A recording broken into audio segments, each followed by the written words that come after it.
அறிவா இருந்து வேணாது விஷச்சாராயம் குடிச்சு செத்தவனுக்கு 10 லட்சம் கொடுப்பானா? யாராவது கொடுப்பானா?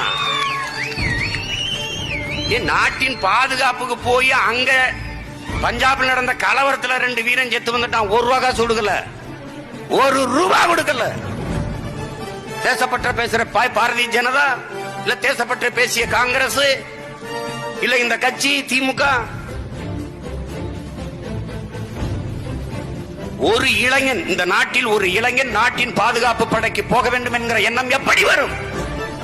நான் இந்த நாட்டை பாதுகாக்க சென்று அங்கே நான் உயிரை விட்டால் என் வீட்டை இந்த நாடு காப்பாற்றும் என்கிற நம்பிக்கை தராத போது எப்படி? சண்டையில செத்தா ஒரு சல்லி காசு கிடையாது, சாராயம் குடி செத்தா 10 லட்சம்னா இது நாடாடா? இது நாடா? கேவலம்.